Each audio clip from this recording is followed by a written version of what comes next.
বৈশাখ মাস অর্থাৎ ইংরাজী মই মাস ৩ তারিখ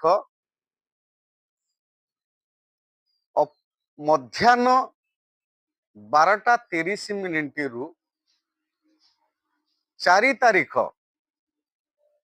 ମଧ୍ୟାହ୍ନ 12:30 ପର୍ଯ୍ୟନ୍ତ ପୁଷ୍ୟା ନକ୍ଷତ୍ର ପଡୁଥିବା କାରଣରୁ ସର୍ବାର୍ଥ ସିଦ୍ଧି ଯୋଗ ସୃଷ୍ଟି ହେଉଅଛି। ପ୍ରଭୁ ଶ୍ରୀରାମଙ୍କର ଅତ୍ୟନ୍ତ ପ୍ରିୟ ପୁଷ୍ୟା ନକ୍ଷତ୍ର ସର୍ବାର୍ଥ ସିଦ୍ଧି ଯୋଗ ସୃଷ୍ଟି ହେଉଥିବା କାରଣରୁ ଏହି ଦିନ ଆପଣ କ'ଣ କରିବେ? ଆପଣଙ୍କ ବ୍ୟବସାୟରେ ବିଭିନ୍ନ ସମସ୍ୟା ସୃଷ୍ଟି ହେଉଥିଲେ, ପରିବାରରେ ଅଶାନ୍ତି ବାତାବରଣ କଳହ ସୃଷ୍ଟି ହେଉଥିଲେ, ନିକଟସ୍ଥ ଶ୍ରୀରାମ ମନ୍ଦିରକୁ ଯାଇ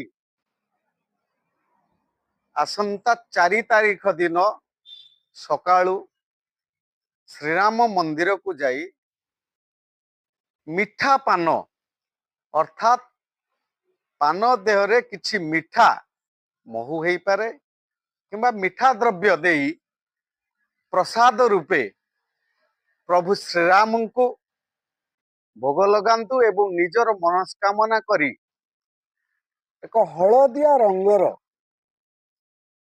ସୂତାକୁ ସମର୍ପିତ କରି ପ୍ରଭୁଙ୍କ ପାଖରେ ତାକୁ ଆଣି ଏକ ଅଶ୍ୱସ୍ଥ ଗଛରେ ବାନ୍ଧି ଦିଅନ୍ତୁ ନିଜର ମନସ୍କାମନା କରି। ଦେଖିବେ ଆସନ୍ତା ମଇ ମାସ 4 ତାରିଖ 2025 ମସିହା ଏତିକି କାମ କଲେ ତା ପରଦିନ ଠାରୁ ଆପଣଙ୍କ ଘରେ ଶାନ୍ତିର ବାତାବରଣ, ଦାମ୍ପତ୍ୟ କଳହ ଦୂର ହେବ। ଏହା ସହିତ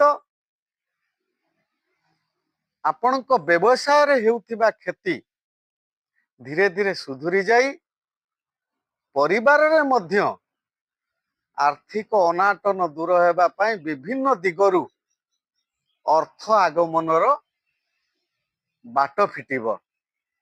ଏହା କରନ୍ତୁ, ପରିବାରରେ ଶାନ୍ତି ବଜାୟ ରହିବ।